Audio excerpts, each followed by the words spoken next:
Hello everyone, my name is Marilyn Gill and thank you for joining me today. And before I get started with my peach cobbler recipe, I invite everyone who has not subscribed to my channel, you can do that now and click the notification bell. Now listen guys, I used fresh peaches. You can use canned, but I got 4 cups, maybe a little bit less, but the recipe calls for 4 cups, and I put a half a cup of water. Now when I use the canned peaches, they have the syrup in the canned peaches, so use that and it will be more flavorful. Now the recipe altogether has 2 cups of sugar, but I'm going to use, for the cooking of the peaches, I'm going to use 1 cup. There you go. And then I'm going to mix it well.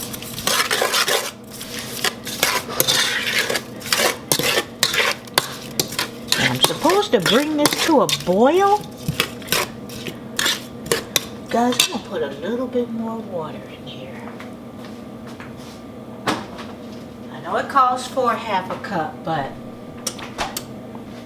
if I think it's too juicy, too much water, I can always not put all of it in there. But I'm going to put a little bit more. And I put it in the cup that I used the sugar so it can grab the rest of that sugar.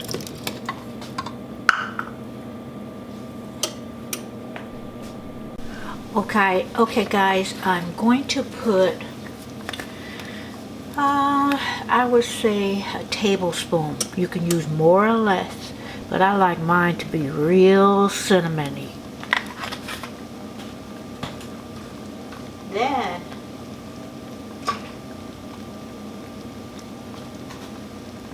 I'm going to put about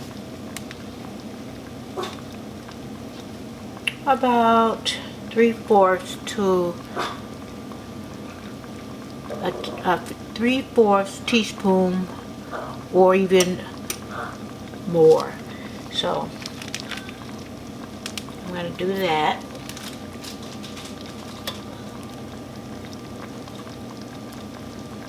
And I'm going to stir it.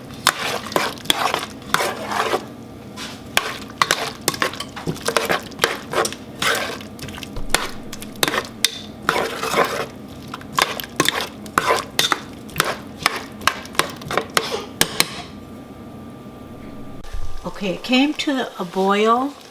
I'm going to turn it down a little bit and I'm going to let that simmer.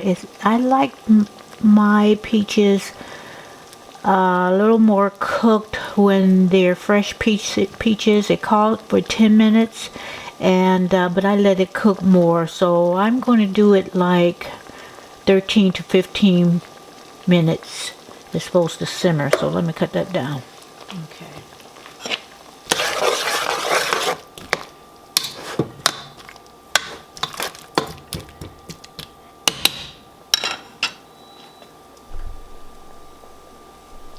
Okay, now what I'm going to do is I'm going to put, you can use vanilla extract, pure vanilla extract, but I like to use vanilla bean paste. And it has the seeds, but you know what? Don't worry about that. They're small and it's going to blend in. So I'm going to take this little cap off. Turn that down a little bit more. It's supposed to simmer. Okay.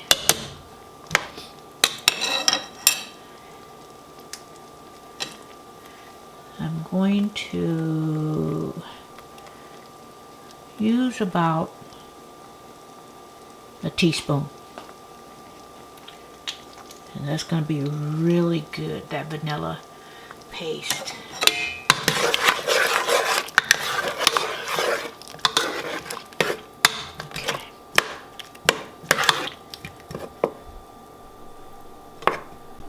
Okay, you guys, this recipe, instead of a crust, is going to be a batter.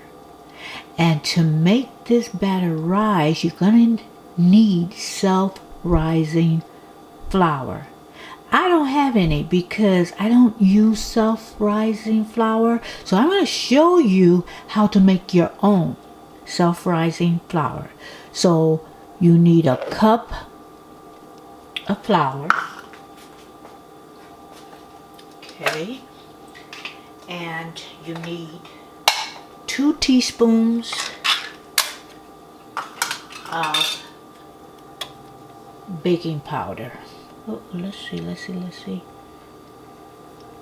Okay, so I'm going to put 2 teaspoons of baking powder. Okay, where's my teaspoon? I have measuring teaspoons, but I don't want to just waste time using it. So I'm going to level this off.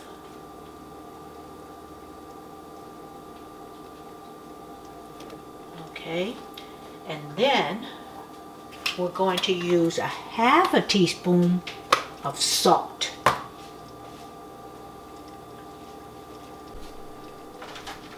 Okay, I put all the ingredients, and what you're going to do is take a whisk and just whisk it and blend it all in.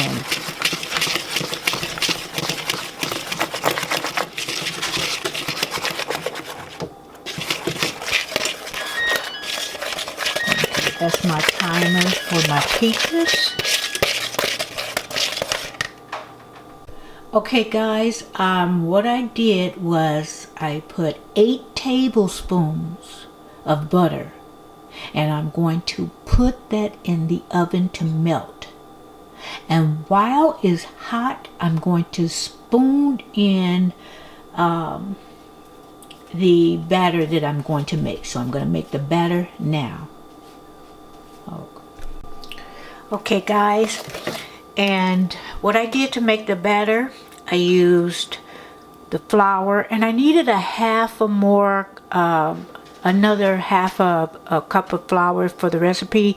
So what I did, the salt and the baking powder that I used half of that and you know, whisked it and stirred it around. So I put the 1.5 cup of flour, the self-rising flour.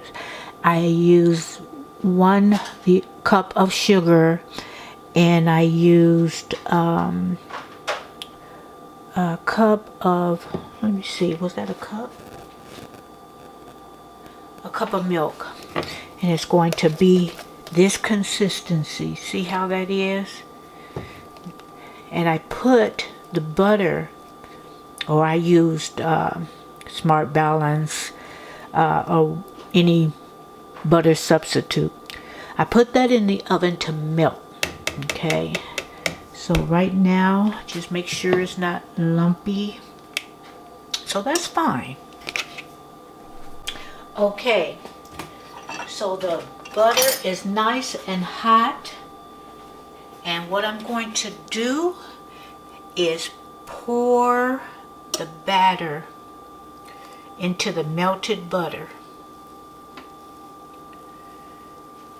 Pour that in there, and hopefully that self-rising flour will do its job. If not, we're gonna have a big old mess. So, you know, those of you who do not trust that, go on and buy self-rising.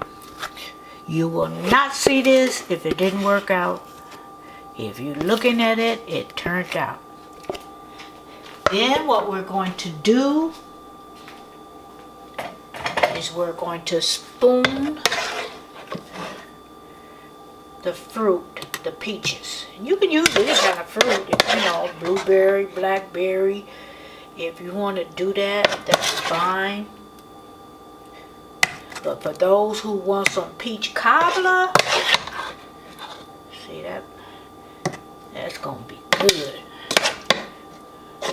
Those who want peach cobbler, this is going to be great. And for those of you who do not know how to make crust, or if you like me and it's a hit and miss, Or even you don't want to be doing all that kneading. You know, kneading up the... See, I'm not going to use all this liquid, but that's good. Then we're going to pop this in your 350 degree preheated oven. And we're going to do it for, let's see, I forget. It's going to be for 30 to 45 minutes. I'm going to put it at 45, but in 30 minutes I'm just going to check it. So, you know, you can see right now that it looks like it's going to work. The flour is kind of rising up. The batter's kind of rising up. Now, if you want, you can sprinkle some cinnamon on top of those peaches right now. And I think I'm going to do that. Let me get my... I put cinnamon all up and through there, but it's right here. But I think I'm going to sprinkle some cinnamon right on top. It's going to be real cinnamon. You don't have to do that if you don't like that much cinnamon. The cinnamon is good for you guys. It really is. The nutmeg, let me just do a little bit of that. I'm going to sprinkle just a little bit of this nutmeg. Okay. That's good. And like I said, we're going to put that in a 350 degree oven. Put it in the center, and for 30 minutes to, what did I say, 45? And I'll be back and I'll check it at 30. So let's do it. Okay guys, I could end up cooking it for the 45 minutes. And that's the peach cobbler. Now those peaches are under the crust.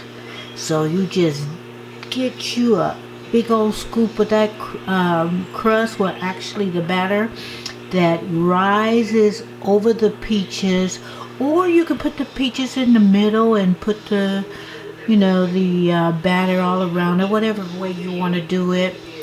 And get you some whipped cream or some vanilla ice cream. And what I did, guys, that extra juice in those peaches, I didn't throw that away. I saved that because I'm going to spoon some of that. I'm going to heat it up, spoon some of that over the ice cream. I don't have any vanilla, but I'm going to get some. But spoon that over the batter crust, the peaches, whatever way I want to do it. And oh, it is so delicious. So this is not your ordinary peach cobbler, and it's surely not your mama's peach cobbler. So, well, I'm stuttering over my words.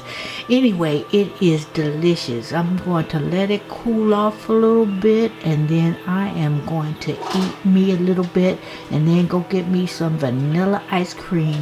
Like I said, whipped cream will work fine as well.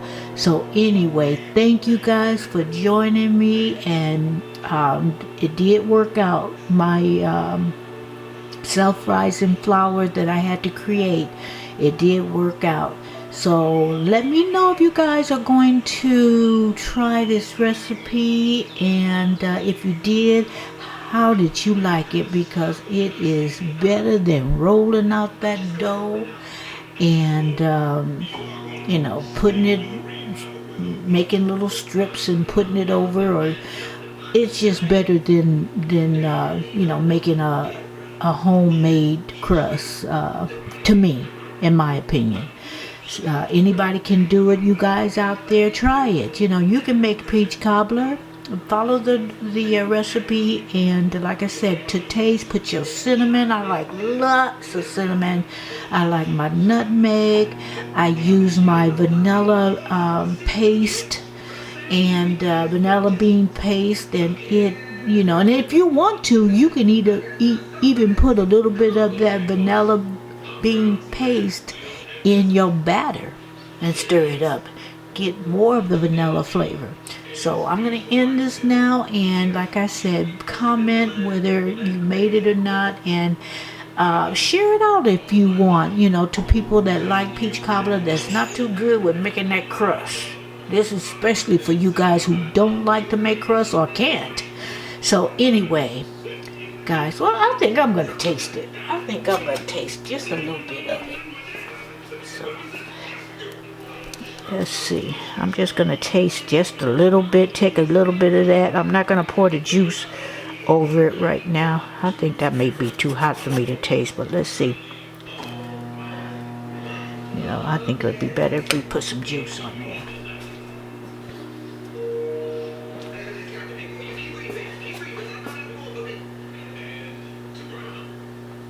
Ooh, ooh, ooh, ooh, ooh, ooh.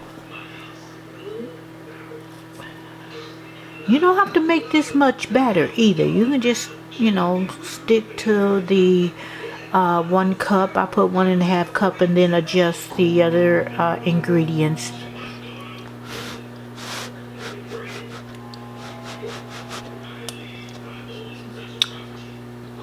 This is good, guys. Very good. Very good.